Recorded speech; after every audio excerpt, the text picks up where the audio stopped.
A Panhandle mosquito trap site has recently collected mosquitoes positive for West Nile virus. With KNOP's Panhandle Roundup, I'm Victoria Norgard. The Panhandle Public Health District is reporting that these are the first confirmed positive cases of West Nile for the season within the Panhandle. These positive mosquitoes can be an indicator on location of the West Nile virus, where mosquitoes carrying the virus may be located. Multiple locations across Nebraska are routinely monitoring sites to trap and test mosquitoes throughout the summer months. According to a press release from the Panhandle Public Health District, no human has been reported with West Nile in Nebraska at this point. West Nile is contracted through the bite of a mosquito and begins with flu-like symptoms that can include fever and headaches. Although 8 out of 10 people never develop symptoms, prevention continues to be the best way for Nebraskans to avoid getting diseases from mosquitoes. We do have prevention tips and additional details on our website, knopnews2.com.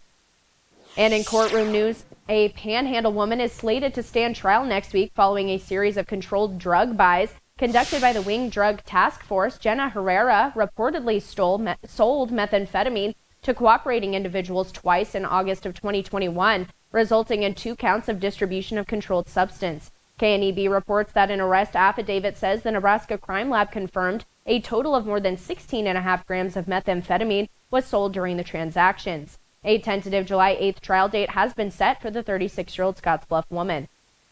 And a man who was arrested in connection to a January stabbing in Morrill has the case dismissed against him. Martin Palomo was taken into custody after reportedly stabbing a woman, forcing her to seek treatment for non-life-threatening injuries at the Regional West ER Center. The 52-year-old suspect had been facing charges of use of a weapon to commit a felony and burglary. However, officials have told our colleagues with KNEB that one of the key witnesses would not cooperate, forcing the charges in the case to be dropped. And now for a check of Independence Day conditions, meteorologist Justin Kraft joins us from the Weather Center. Thanks, Victoria. Right now in the Panhandle, it looks like you're going to continue to see these mostly clear skies with these sunny conditions. And with these mostly clear skies, temperatures are in those low 70s, 71 in Sydney, 71 in Kimball, 73 in Scottsbluff, and 70 in Alliance. And with those temperatures, winds are blowing in from the northwest at about 8 to almost 20 miles per hour across the Panhandle. Winds blowing in from the north and northwest, so really keeping it cool with temperatures in those 70s right now. And it's going to be a very nice day for our Independence Day, to even shoot off some fireworks later on tonight with those temperatures sticking around in those 70s and that cooler air from the north. And it looks like tomorrow going to be in those low 80s with those sunny skies for Friday, and then into this weekend, Saturday and Sunday. There is a chance of rain and thunderstorms for Saturday and on Sunday, and highs in the upper 80s on Saturday, and then those temperatures dropping down into those low 80s to finish out the weekend for the Panhandle. So that's it for weather. Back to you, Victoria.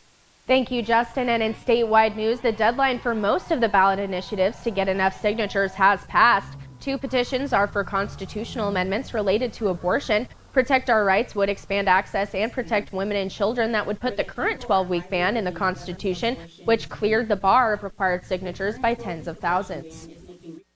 People are having to flee the state in order to get the critical care that we need. And so our goal, again, is to remove government out of these very personal healthcare decisions.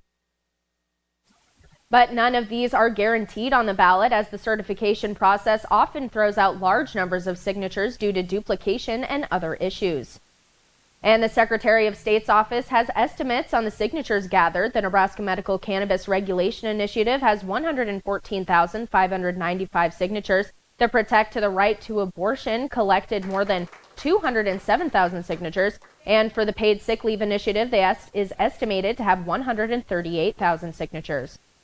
And sticking with Nebraska petitions, the EPIC tax option that would allow people to replace property income and corporate taxes with a consumption tax has failed, according to the Nebraska Examiner. The EPIC option petition organizers said the group's volunteers ran out of time to gather enough signatures by Wednesday's deadline. The petition needed 10% of the state's voters, or about 123,000 signatures. And Nebraska taxpayers are asking how much 2 deployments of National Guard soldiers to the southern border would cost them.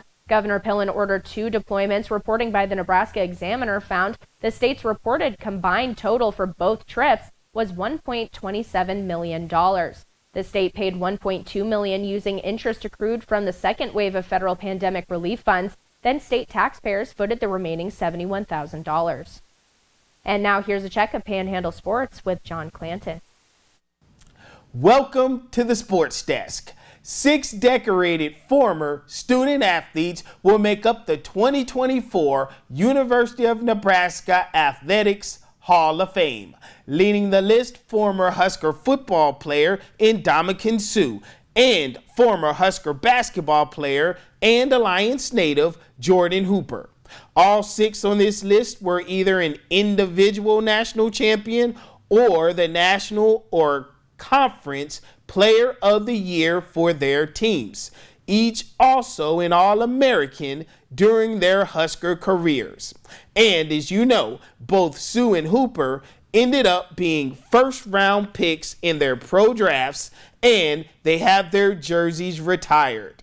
The 6 will be inducted in a ceremony on October 4th.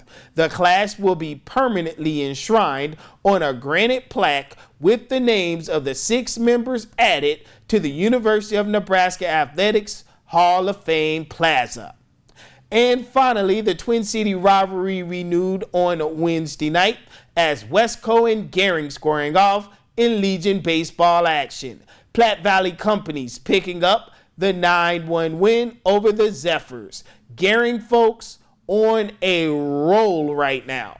While in the juniors contest, it was the Westco Express picking up an 8-0 win over the Gering B and C Still. Great night of baseball between Westco and Gering. Those games are always exciting. That's all from the Sports Desk. Everyone have a great rest of the day and see ya.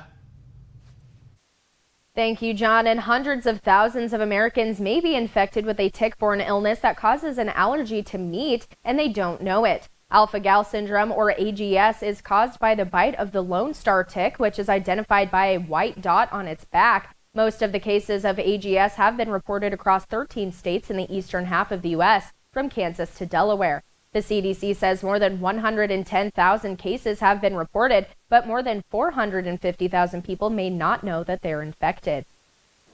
And an important consumer alert about a sound machine for babies. Hatch Baby is recalling more than 900,000 power adapters sold with Rest First Generation sound machines because they pose an electrical shock hazard. Customers should stop using the recalled adapters immediately and contact Hatch for a free replacement.